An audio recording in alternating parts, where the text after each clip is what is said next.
Good morning. So today we're going to read The Bravest Dog Ever, a true story of Balto. This is by Natalie, Standiford.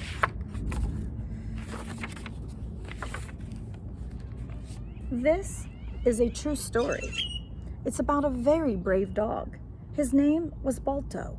It was the year 1925 and Balto lived in Nome, Alaska. Nome was a frontier town, and most of the year it was buried under ice and snow. In the winter, there was no travel through that ice and snow, not on planes or trains or boats or cars. And the only way to travel in Alaska was by dog sled. Balto was a sled dog, and he worked for a gold mining company not far from Nome. He helped carry food and tools to all the miners. It was a good life for a sled dog.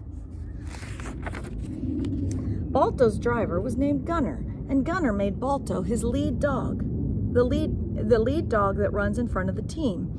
He follows the trail, and all the other dogs do whatever the lead dog does. So the lead dog has to be the smartest and the strongest dog of all.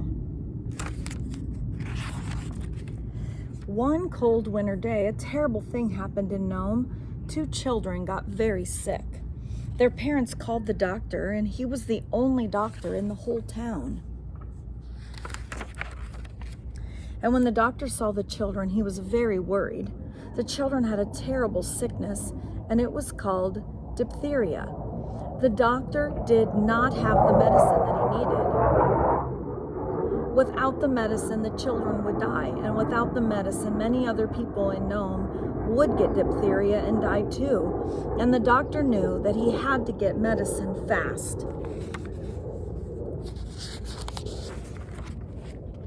The hospital in Anchorage, Alaska had the medicine, but Anchorage was 800 miles away, and the doctors in Anchorage put the medicine on a train. But soon the train got stuck in deep snow, and the train still had 700 miles to go to Nome. The people of Nome had held a meeting, and everyone was very scared. "What are we going to do?" asked the doctor. "We have to get that medicine." And at last someone said, "Well, what about a dog sled relay? Then when one team of dogs gets tired, a new team will be ready to take over." And the room buzzed with excitement. That did seem like the quickest way to get the medicine, but the doctor frowned. "It will still take about 15 days, and that is just too long." So there they're having their meeting. Well, maybe the doctor was right, but there was no other choice. So the mayor spoke over the radio. "Please help," he said.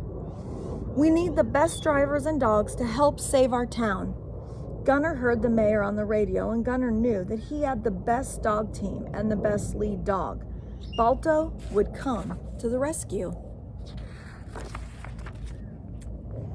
So on January 27th, 1925, the race to Nome began.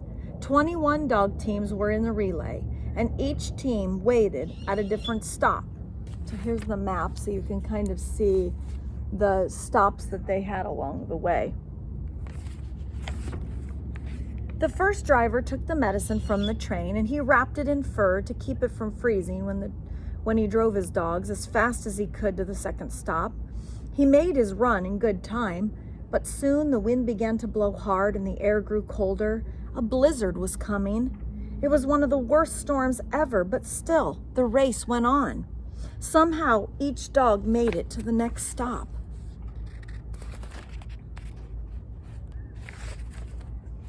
In one team, 2 dogs froze to death, so the driver hitched himself to the sled to help the rest of the dogs pull through the storm. That's dedication right there. And Gunner and Balto waited at their stop in Bluff. They were going to run 31 miles from Bluff to Safety Point. And then that was the second to the last part of the race, but the storm had slowed things down. Gunner had been waiting for 2 days, and he did not sleep. He wanted to be ready to go as soon as the medicine arrived.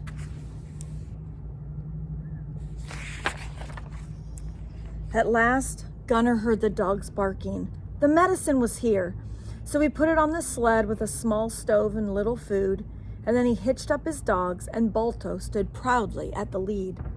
Gunnar cracked his whip. "Mush!" he cried, and that meant go.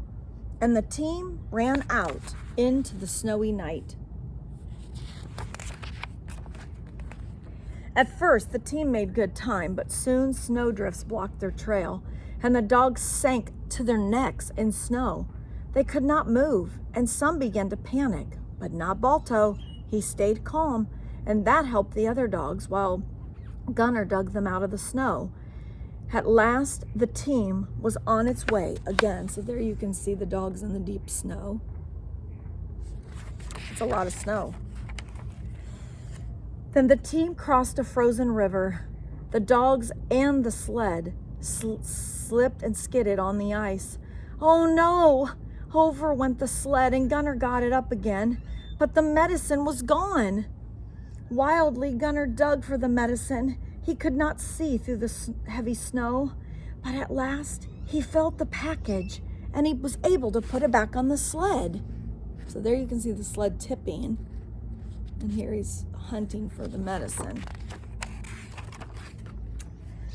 The team kept going across the river, and suddenly Balto stopped short.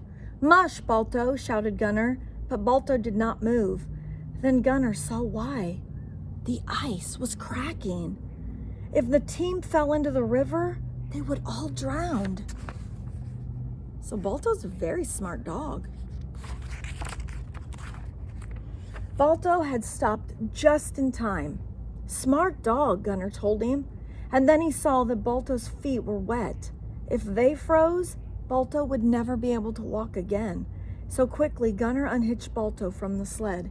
He led the dog to a patch of powdery snow, and Gunnar rubbed Balto's paws in the powder. Soon they were dry, and Balto was ready to go once more.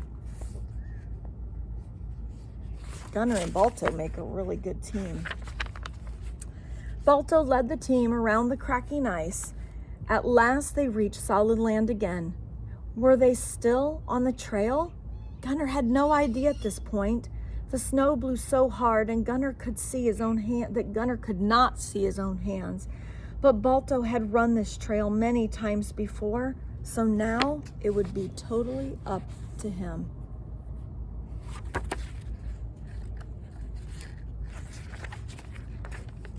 Finally, the storm died down, and Gunnar saw Point Safety was just ahead. Balto did it, thought Gunnar. He couldn't wait to warm his hands on a cozy fire. But all the lights were out at Point Safety. Was the next driver there? Gunnar couldn't tell, and there was no time to find out. So Gunnar and Balto did not stop. They had never been so tired, but they raced on through the night toward Nome. So it looks like the next team wasn't ready to go. It was just before dawn, and the sky began to glow in the town of Nome, and everyone was sleeping. Gunnar and his team pulled into town. They had made it. Balto was too tired to bark, and they had been on the trail for 20 hours straight, and they had driven 53 miles. Gunnar took the medicine to the doctor, and the doctor was surprised. He thought it would take 15 days to get the medicine, but Gunnar delivered it in only 5.5 days. "Thank you, Gunnar," said the doctor. "You are a hero." "Balto is the hero," said Gunnar. "I could not have done it without him."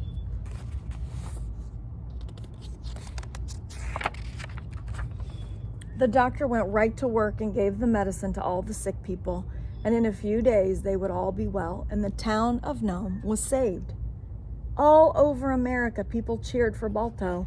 They read about his bravery in the newspaper, and Balto was the most famous dog in the world. And here the headlines say, "Nome was saved. Sled dog braves blizzard and delivers the diphtheria medicine." A year later, the people of New York City put up a statue of Balto. It still stands in Central Park, and lots of children play on the statue. They remember Balto as the bravest dog ever. So there's the statue of Balto. the end. So it's always fun when we can read true stories together, especially an amazing story like this one. This dog delivered medicine in 5 days instead of 15. So anyway, so I hope you guys have a good rest of your day, and I will see you later.